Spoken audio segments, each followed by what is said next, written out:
साथियों, तो किसान साथियों अपने ड्रॉपिंग की चर्चा कर रहे थे कि ड्रॉपिंग से कैसे बचाव हो। अपने फ्रूट ड्रॉपिंग को अपना कैसे से रोक सकते हैं, उसके क्या कारण हैं। तो अपने पहले वीडियो में जिक्र किया था कि इसके दो कारण हैं।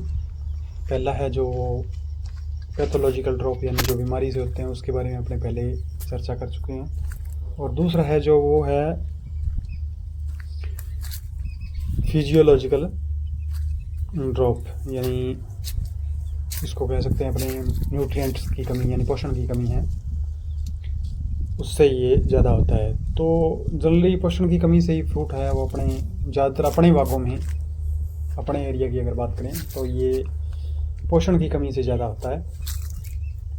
मतलब कि कुछ पोषक तत्व ऐसे होते हैं जो फ्रूट को रखने के लिए ज़्यादा ज़रूरी हैं, जैसे कैल्शियम, मैग्नीशियम, जिंक और पोटास। और जैसे हार्मोन जो को इम्बैलेंस है वो भी इसके लिए कारण होता है, या वाटर स्ट्रेस और हीट स्ट्रेस है।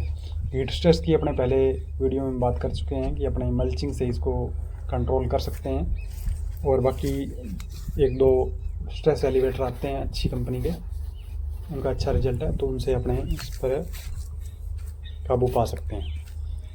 तो दोस्तों सबसे ज़्यादा न्यूट्रिएंट की ज़रूरत बाग को इस टाइम ही होती है, क्योंकि फ्रूट का जो विकास है वो सबसे ज़्यादा इस टाइम से ही स्टार्ट हो जाता है। तो न्यूट्रिएंट की ज़्यादा ज़रूरत अप्रैल में होती है। तो आप इनको स्प्रे करके आप इनको जो अपने फिजियोलॉजिकल ड्रॉप है उसको रोक सकते हो।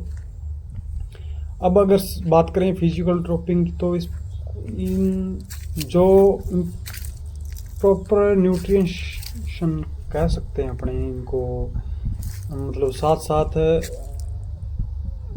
कुछ जगह जैसे हार्मोनल इम्बैलेंस है या ज़्यादा पानी लगने से जो ड्रॉपिंग होती है, मतलब ज़्यादा पानी लगाते हैं तो किसान साथी वहाँ पर भी ये समस्या ड्रॉपिंग की ज़्यादा आती है। तो इन सभी को अपने कंट्रोल करने के लिए कुछ किसान भाई है जो वो यूज़ भी करते हैं, उनको अच्छा रिजल्ट मिलता है। जैसे अपने खुद यूज़ करते हैं जो 2,4-D आती है ना अपने हॉर्टिकल्चर ग्रेड की, जो सोडियम साल्ट आता है 2,4-D, वो अपने 100 लीटर पानी में 1 ग्राम अगर हम मिलाकर घोलकर स्प्रे करें तो इसका अच्छा रिजल्ट है। और इसमें जो अपने फंगीसाइड भी इसमें मिला सकते हैं, कोई जैसे एलियट है हमने पहले जिक्र किया, तो इसको मिलाकर हम स्प्रे करेंगे तो ये कॉम्बिनेशन एक अच्छा है जो अपने फ्रूट ड्रॉपिंग के लिए काम करता है। और इसमें आपको जो हार्मोनल इम्बैलेंस है उसको, ये जो टेम्परेचर जैसे अप डाउन हो रहा है तो ये इसके कारण हार्मोनल इम्बैलेंस हो जाता है। तो इसके कारण आप पोषक तत्वों का भी जो संतुलन है वो बिगड़ जाता है। तो जो 2,4-D का डोज है वो अपने आपको ज़्यादा नहीं रखना है। ये क्या है, एक ऑक्सीजन हार्मोन ही है एक तरह का।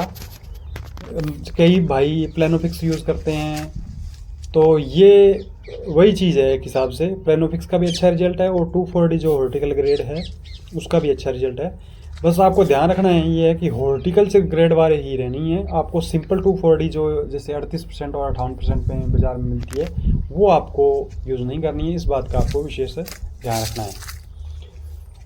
और तीसरी बात, अगर आपको अपने न्यूट्रिशन की करें तो जैसे मैंने आपको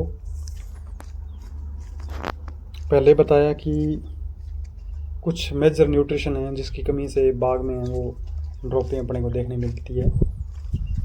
तो इसके लिए आप टी-स्टैन कंपनी का, अगर मैं अपनी जो अभी स्प्रे कर रहा हूँ उसकी बात करूँ तो मैं टी-स्टैन कंपनी का एक न्यूट्रीफास्ट है वो यूज़ कर रहा हूँ।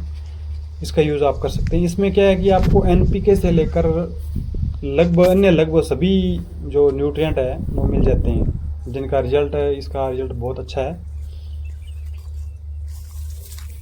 इसमें NPK, बोरॉन, फेरस वगैरह सब इसमें आपको जो एलिमेंट्स है वो सब मिल जाते हैं। तो आपको अलग से कोई जैसे NPK करने की आवश्यकता भी नहीं रहेगी और अभी के हिसाब से ये बेटर रहेगा। और अगर दूसरा बात करें तो एक ओमेक्स कंपनी का आता है अल्बर्ट नाम से, वो भी आप यूज़ कर सकते हैं। उसमें भी एनपीके के साथ साथ कैल्शियम, मैग्नीशियम और जैसे अन्य न्यूट्रिएंट है वो आपको मिल जाएंगे। इसमें आप जिंक भी मिलाकर स्प्रे कर सकते हो, क्योंकि इसमें जिंक शायद नहीं होती है। तो अगर आपको ओवरऑल न्यूट्रिशन की बात करें तो कैल्शियम, जिंक और जो अपने प्लांट को देने हैं तो उनको अगर ड्रॉपिंग रोकनी है तो ये टी स्टेन का जो मैंने आपको बताया ये बेस्ट रहेगा। इसके अलावा आप एक अलग स्प्रे भी जैसे कर सकते हैं एनपीके में, वो है आप 13-045 या 052-34 उसमें यूरिया मिला के उसकी भी स्प्रे कर सकते हो। उसमें आपको जिंक है वो अलग से मिलाना पड़ेगा। ध्यान रखें, जिंक अगर आप अलग से कर रहे हैं तो ईडीटीए फॉर्म आपको बेस्ट रहेगा 12% वाला, उसकी आप डोज रखेंगे तो वो आपको रखनी होगी 1 ग्राम प्रति लीटर के वाटर के हिसाब से। और इसमें साथ में आप मैग्नीज है जो वो यूज़ कर सकते हो।